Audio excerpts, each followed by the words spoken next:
Amigas y amigos de Justicia Electoral a la Semana, un gusto como cada semana poder saludarlos a través de este espacio. Hoy estaremos platicando de un tema sumamente importante del que se ha venido discutiendo en los últimos meses, en las últimas fechas, sobre todo por los cambios que ha habido, los cambios en las leyes y además la composición de los congresos y la participación importante de las mujeres. Juzgar con perspectiva de género, pero desde los parámetros internacionales, así que la invitación para que se queden con nosotros. Bienvenidos.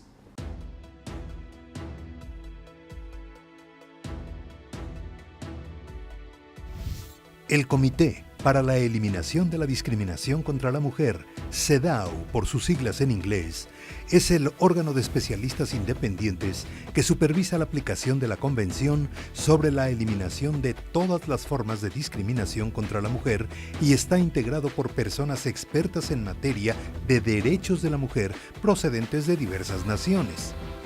Los países que se han adherido al tratado, Estados parte, tienen la obligación de presentar al Comité informes periódicos relativos a la aplicación de los derechos amparados por la Convención. En sus reuniones, el Comité examina los informes y formula a cada Estado parte sus preocupaciones y recomendaciones en forma de observaciones finales. De conformidad con el protocolo facultativo de la Convención, el Comité dispone de un mandato para recibir comunicaciones de personas o grupos de personas que le presenten denuncias sobre violaciones de los derechos amparados por la Convención e iniciar investigaciones sobre casos de violaciones graves o sistemáticas de los derechos de las mujeres. Estos procedimientos son facultativos y solo están disponibles si el Estado interesado los ha aceptado. En este programa, Gloria Ramírez Hernández, fundadora de la Cátedra UNESCO en Derechos Humanos de la Universidad Nacional Autónoma de México, y quien ostenta el reconocimiento Elvia Carrillo Puerto, otorgado por el Senado de la República, explicará la importancia de juzgar con perspectiva de género desde los parámetros internacionales. Bueno, nos acompaña Gloria Ramírez, ella es fundadora de la Cátedra UNESCO en Derechos Humanos de la máxima casa de estudios. ¿Cómo estás? Bienvenida, muchas gracias por estar aquí. Gracias por su invitación, es un gran gusto y un honor siempre compartir con ustedes. Muy bien, pues vamos a empezar, si te parece bien, por el principio. Primero, hombres y mujeres y hombres deben ser juzgados de maneras distintas. Efectivamente, o sea, en ese sentido hay una jurisprudencia, hay una normatividad, pero durante mucho tiempo se ha utilizado también el discurso y se ha utilizado a través de la historia diversos elementos para hacernos creer que todos éramos iguales, y efectivamente todos somos iguales, sin embargo no nos tratan de la misma manera. Así como pues desde el siglo XVIII se habló de universalidad, inclusive mucho antes de el problema empezaron a discutir, pero con la Ilustración surge un gran concepto de universalidad. Pero resulta que nada más se concedieron derechos y se le dio la categoría de ciudadano al hombre, y a la mujer no. Entonces, pues las mujeres se preguntaron y algo no estaba bien, ¿no? Que ¿por qué no? Claro. Como que todos somos iguales, pero yo no soy igual. Unos más iguales que otros. Entonces, unos más iguales que otros, de hecho emerge el mundo liberal y las mujeres no van a tener sus reconocimientos hasta el siglo XX, o sea, 20 siglos tuvieron que pasar, casi 20 siglos, sí, hasta pues realmente a mediados del siglo XX, cuando las mujeres son consideradas ciudadanas. Entonces, también el concepto de neutralidad, dice, debo ser neutral y debo ser justo, sí, pero no puedes juzgar lo igual a diferentes. Entonces, juzgar con perspectiva de género hoy es una obligación para los jueces, pero es un mandato que reconoce un derecho fundamental, que es el derecho a la igualdad. ¿Y cómo vas a juzgar a quienes son diferentes? Entonces, tú tienes que aprender a juzgar con perspectiva de género, analizando que sí existen una serie de estereotipos, de concepciones que durante muchos años dejaron a la mujer en un lugar secundario. Y esos estereotipos disminuyen a la mujer. Sí. Y esos estereotipos muchas ocasiones se integraban también en ese juicio que podían tener los y las juzgadoras, y en el que se traducía esa desigualdad. Quiero preguntarte algo. ¿Juzgar con perspectiva de género quiere decir beneficiar a la mujer? Desde luego que no. Quiere decir tratar con las herramientas que precisa una situación de desigualdad para poder favorecer la igualdad. El derecho a la igualdad realmente es este derecho a ser tratados como equivalentes, pero no es equivalente cuando tú tienes un menosprecio de tu persona, cuando tú eres ofendida simple y llanamente por ser mujer. Entonces es eso lo que lleva, incluso con un título muy hermoso, a realizar un protocolo para juzgar con perspectiva de género, para hacer realidad, y así se llama, el derecho a la igualdad. Entender desde los jueces que son ellos los que tienen en sus manos, a través de la justicia, cambiar precisamente toda esta tradición que consideraba que no tenía que haber una diferencia cuando tú realizas un juicio. Juzgar con perspectiva de género es una obligación, y fue una demanda del movimiento feminista que hoy está inscrita en las leyes. Y no puede haber principio de igualdad si tú tratas iguales a quienes están en diferente situación. Ahora, en el caso de México, por ejemplo, se conquista el voto, pues apenas hace poco. Exacto, ni siquiera hace un siglo. No, tiempo, tenemos sí. poquito. Así es. ¿Y qué ha pasado a partir de ahí? Ya conquistamos este derecho y luego lo que tenemos en estos momentos, ¿cómo lo has visto? ¿Te parece Pues bueno? mira, ¿Te parece importante? Yo creo que sin lugar a dudas es importante lo que hemos vivido. Lo que estamos viendo es que realmente, bueno, ha sido una larga lucha. O sea, la larga lucha por el reconocimiento de un derecho fue una lucha fundamental que inician las sufragistas pensando que lo único que faltaba es reconocernos como ciudadanas, acceder a la educación, pero hemos visto que son múltiples momentos y nosotros por eso ahora, y es precisamente una convención que se llama Convención sobre Eliminación de todas las formas de discriminación sobre la mujer, la CEDAW, que dice no basta la igualdad ante la ley, tenemos que hacer la igualdad en la realidad, la igualdad de facto. Y entonces la suma de la igualdad de la ley y la igualdad de facto es lo que realmente se va a favorecer la igualdad. El voto no fue suficiente, incluso ni siquiera es suficiente el hecho de haber ganado y de haber accedido, y ahora constitucionalmente, a una paridad en el acceso a las legislaturas. O sea, es un proceso que inicia, que sin lugar a dudas es fundamental, pero que vemos nosotros cuántas resistencias, ¿no? Y cuántos obstáculos. Bueno, lo seguimos viendo hace unos días con el caso de Chiapas, ¿no? Con el famoso asunto de las Manuelitas. Pues que deberían de ser los manuelitos. Más bien. Porque también vemos cómo seguimos siempre culpabilizando a la mujer cuando ahí todo inicia por los manuelitos. Entonces yo diría los manuelitos que favorecieron la participación de las mujeres, porque nos pusieron las Juanitas y fue un Juanito. Entonces, bueno, yo pienso para beneficiar a los hombres, para ¿no? beneficiar a los hombres, entonces aquí son los manuelitos. Yo no utilizo el término las manuelitas, son los manuelitos, porque esta decisión fue una connivencia y responsabilidad del Estado, del candidato que le iba a suplir y desde luego de la mujer. Entonces, como ya tenemos Juanitas, ahora tenemos Manuelitos, en esa vinculación con las mujeres, que son las que ceden un lugar, y como hemos ido descubriendo, a fuerza de presión, a fuerza de querer cumplir la cuota de la paridad, simularla, y no ejercer ese derecho, que es el derecho a la mujer a su participación plena, ¿no? Y es eso, entre otros. Vemos el problema de la violencia. Que la violencia, ninguna mujer que pretenda actuar en la vida política ha estado exenta de violencia. Ninguna. Además de todo tipo, ¿no? Desde las amenazas, desde el mandarte a un distrito que sabes que no vas a ganar, o hasta la muerte que hemos visto. Te voy a dar dos ejemplos que acabo de escribir en un artículo. Griselda Álvarez hablaba como cuando ella llega, la primera mujer que llega a gobernadora, solo 7 mujeres han llegado a ser gobernadoras y ahora una sola mujer. Y cuando ella llega, pues es desde luego, inclusive hay una escultura de un indígena que había sido un gran guerrero, y ese indígena tiene esta escultura y le ponen un mandil el día que ella tome posesión, ¿no? Y cómo fue ella atacada por la violencia. Y vemos a nosotros, la actual gobernadora de Sonora, que también lo dice y lo ha dicho en voz alta, sufrí violencia.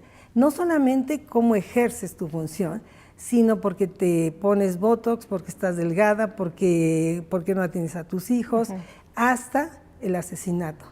como hemos visto, o sea, las mujeres que son asesinadas en este proceso electoral, muchas de ellas candidatas, por aspirar a un cargo de elección popular. Entonces vemos que la violencia es desde la violencia simbólica, la violencia directa, la violencia verbal, en todos sus tipos. O sea, no importa el lugar en que esté una mujer, va a sufrir violencia. ¿Cómo ves en estos momentos el que han cambiado las cosas a través de la modificación a las leyes, que también ha sido una lucha de muchas mujeres y también de muchos hombres para que esto sea totalmente diferente? Los congresos, pues ahora ya son distintos, ¿no? Claro. La lucha por la igualdad no es una lucha de hombres contra mujeres. Es una lucha contra las estructuras patriarcales, contra las costumbres, contra los estereotipos de los que somos víctimas hombres y mujeres. Y es por eso que ahí el tema que nos convoca de los mecanismos internacionales y los parámetros internacionales es muy importante. Y tú lo dijiste al inicio, México se ha transformado. Entonces, ¿cómo estamos con muchos grises? O sea, en esos grises, estos claros oscuros, encontramos avances sin lugar a duda importantes. Fundamental que hoy se considere que haya un protocolo y que cada vez debemos avanzar más, y bueno, las sentencias del tribunal han sido magníficas en ese ámbito, hacia la igualdad, pero también en la práctica. Y en este marco, la reforma constitucional que va a equiparar, gracias a un bloque de constitucionalidad, en la misma importancia la Constitución que los parámetros internacionales. Y entre estos hay una convención sobre eliminación de todas las formas de discriminación contra la mujer, que se conoce como CEDAW, que es la Carta Magna de los Derechos de las Mujeres. No es la única, de hecho tenemos una convención donde el punto sustantivo es precisamente para promover y proteger la erradicación de la violencia, que es la Convención Belén do Pará.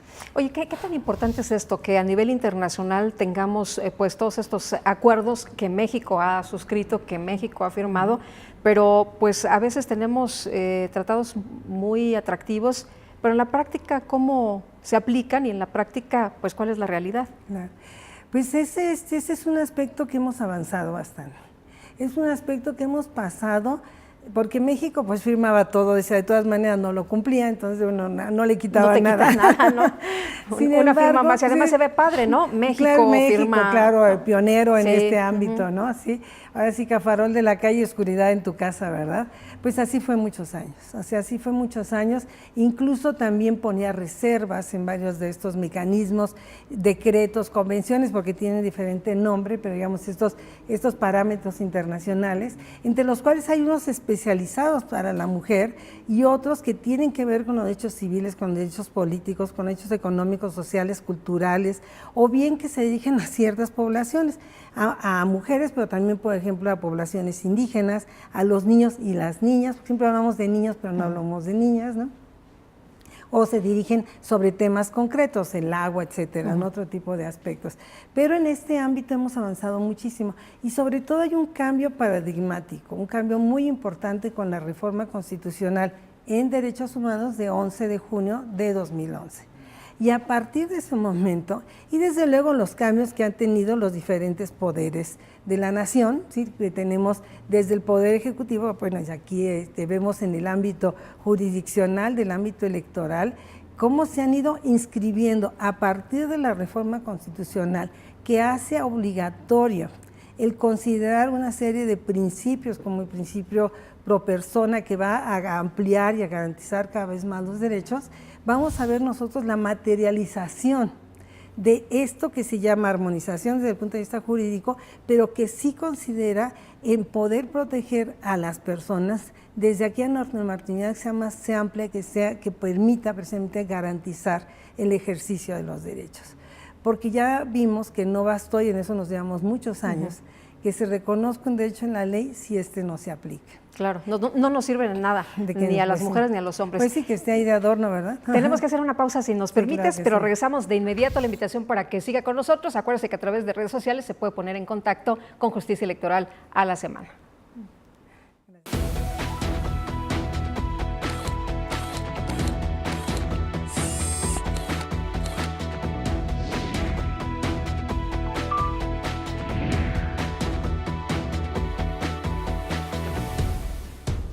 La La Sala Superior del Tribunal Electoral del Poder Judicial de la Federación sesiona públicamente a la luz de los principios de máxima publicidad y transparencia para garantizar certeza y legalidad en los procesos electorales. Acompáñenos cada semana en directo desde el Pleno de la Sala Superior para conocer las resoluciones de las y los magistrados del máximo órgano de justicia electoral en nuestro país. Sesión pública de resolución de la Sala Superior del Tribunal Electoral. Tribunal Electoral del Poder Judicial de la Federación. Justicia que da certeza a la democracia.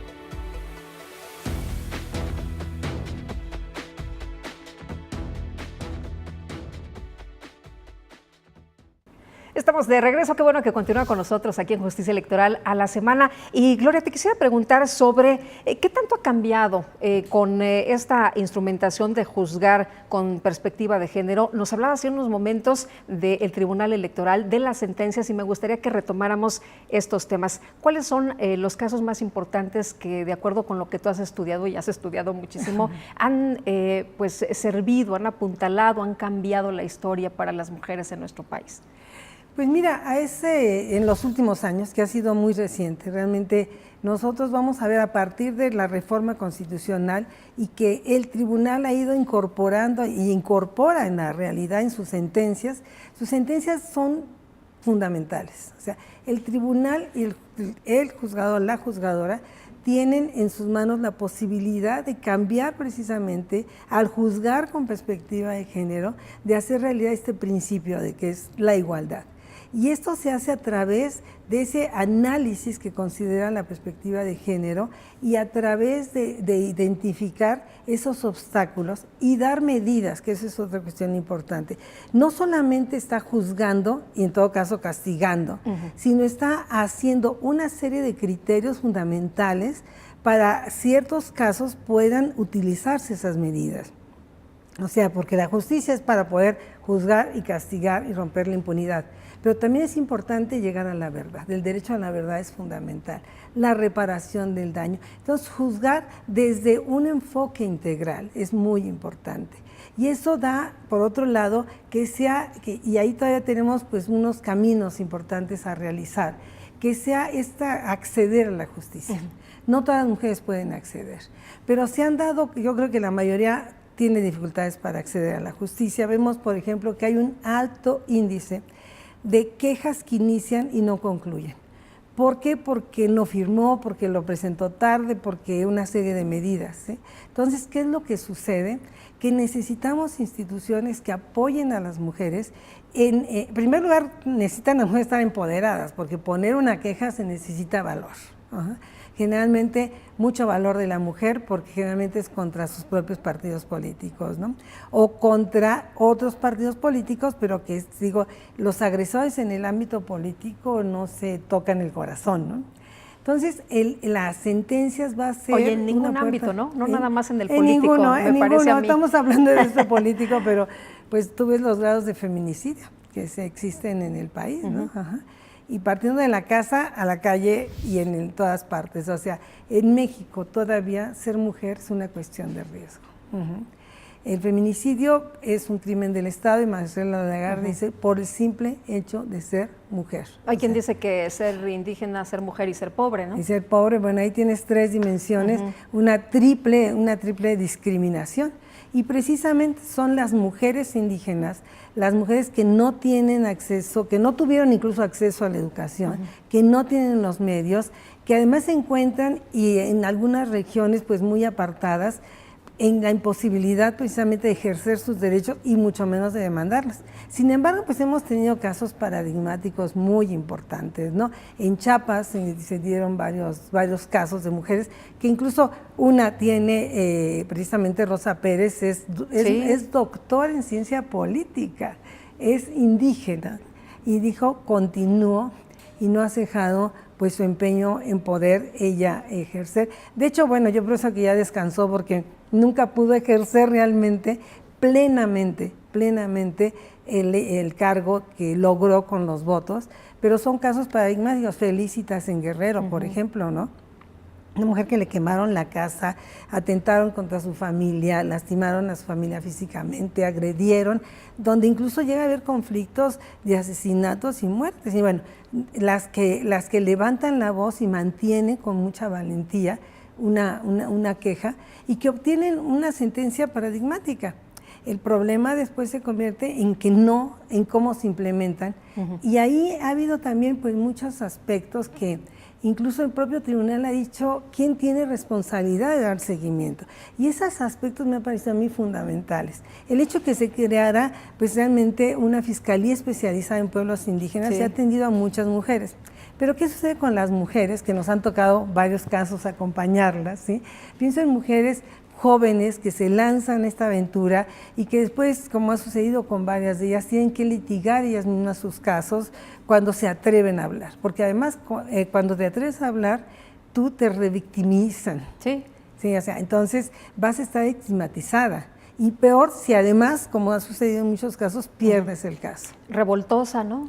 Bueno, es lo que menos... Feminazi. O no, pues de ahí a cuestiones gravísimas, ¿no? Estas son agresiones, o sea, es una situación, estas palabras realmente son lo más agresivo que puede existir, entre pero otras entendemos cosas, perfectamente que otras la realidad, cosas que no podemos decir bien públicamente, claro, ¿no? pero entendemos que la realidad para esas mujeres ya no vuelve a ser tan sencilla, Nunca porque aparte en las comunidades la situación es de aislarlas, ¿no? Es tremendo, sí. Ahora, felizmente hay una resiliencia y hay un empoderamiento, ¿sí? O sea, cuando la mujer se da cuenta que no es ella, sino que hay muchos casos, que no es por culpa de ella, porque además se siente víctima y la revictimiza, ¿no? Entonces, las mujeres que logran salir de esta situación y la logran superar, pues son mujeres que se empoderan, ¿sí?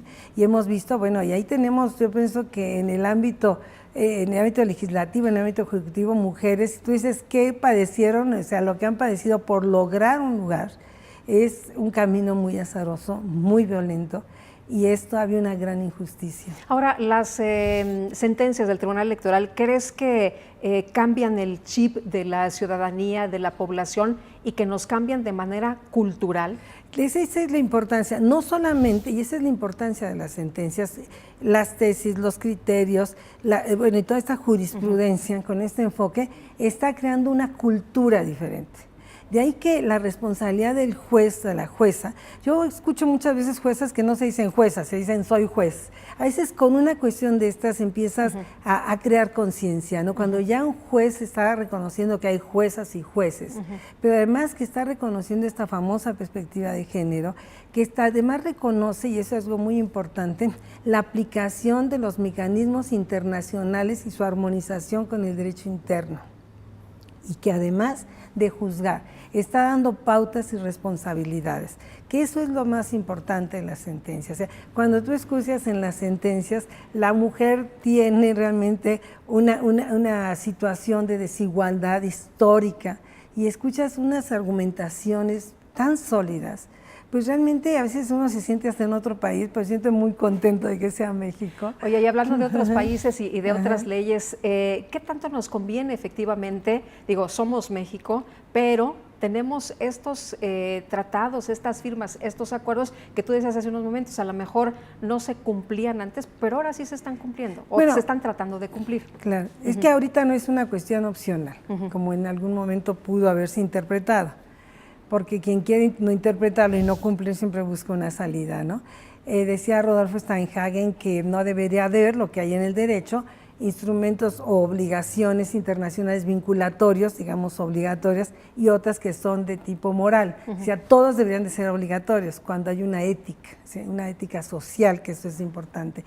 Estos mecanismos, a partir de la reforma constitucional, son obligatorios. O sea, no es que el juez decide o no incorporarlo, sino es una obligación. Es una obligación incluso para todo profesionista y lo dice muy claramente el artículo 1 constitucional. Entonces ese fue un gran avance, o sea, considerar que estos mecanismos no están por abajo de la Constitución, sino pertenecen a lo que llaman los juristas un bloque de constitucionalidad y son obligatorios su implementación. Y en ese marco ha sido un gran paso. El paso siguiente ha sido esta aplicación, que es lo que hacen los jueces, pero después el plazo siguiente es que se cumpla. Y es ahí donde tenemos todavía pues un largo camino, pero hay muchos criterios, muchas pues, de las propuestas que están estableciendo. No es solamente un caso, no es solamente ayudar a Rosa, a Gloria, a Felicitas, sino que tú estás creando una cultura y una conciencia donde estás diciendo y definiendo el real y efectivo significado de la igualdad. Muy bien, pues con esto nos quedamos, si te parece. Gloria, ha sido un gusto pues poder platicar contigo. Aquí podemos seguir toda la tarde. Por eso te agradezco muchísimo que nos hayas platicado de esta forma, uno de los temas básicos importantes para nosotros. El placer es mío, muchas gracias. Y muchas gracias también a usted por habernos acompañado en Justicia Electoral a la Semana. Lo dejo con este resumen, las actividades importantes del Tribunal Electoral, y nosotros nos vemos la próxima. Que la pasen todos muy bien. El Pleno de la Sala Superior del Tribunal Electoral del Poder Judicial de la Federación revocó la resolución de la Sala Regional Ciudad de México en la que se declaró la nulidad de la elección de la alcaldía de Coyoacán en la Ciudad de México. Las y los magistrados consideraron que la Sala Regional valoró de forma indebida los alcances de la violencia política por razones de género. En tanto, no se acreditó el grado de afectación y la determinancia que esa irregularidad produjo en el desarrollo de los comicios, y además no se acreditó el uso de un programa social con fines electorales. La Sala Superior del Tribunal Electoral del Poder Judicial de la Federación revocó la resolución emitida por la Sala Regional Guadalajara relativa a la integración del Congreso del Estado de Sinaloa. Lo anterior, al considerar que fue injustificado el ajuste realizado para alcanzar la paridad numérica en la integración del Congreso local. La integración de la Sala Superior revocó la sentencia de la Sala Regional Jalapa al considerar que, atendiendo a los agravios y a la circunstancia de que el Partido Verde Ecologista de México no contaba con fórmulas restantes de mujeres para la etapa de asignación de regidurías por representación proporcional, el mencionado partido no estaba en aptitud jurídica de que se le asignara algún curul por ese principio.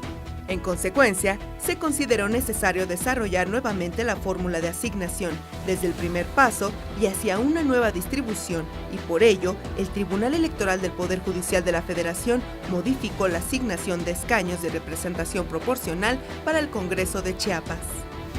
Acompañada por los magistrados de la Sala Superior, Felipe de la Mata Pizaña y Reyes Rodríguez Mondragón, la magistrada presidenta del Tribunal Electoral del Poder Judicial de la Federación, Janine Otalora Malasís, inauguró el Observatorio Participación Ciudadana y Cultura de la Transparencia y la Legalidad, Elecciones en Tiempos de Internet, realizado en Saltillo, Coahuila, en donde aseguró que en una democracia se debe cuestionar el ejercicio del poder, porque cuando los ciudadanos pierden la confianza en sus instituciones, particularmente en las que deben proteger sus derechos y garantizar el orden constitucional, entonces la democracia empieza a fisurarse.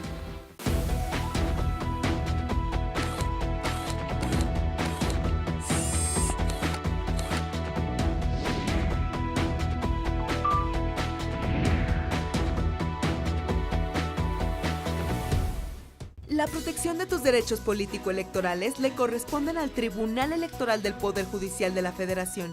Sus sentencias salvaguardan cada etapa del proceso electoral. Proteger tu decisión en la urna y resolver los conflictos electorales es precisamente la función primordial del Tribunal Electoral del Poder Judicial de la Federación. Tribunal Electoral del Poder Judicial de la Federación. Justicia que da certeza a la democracia.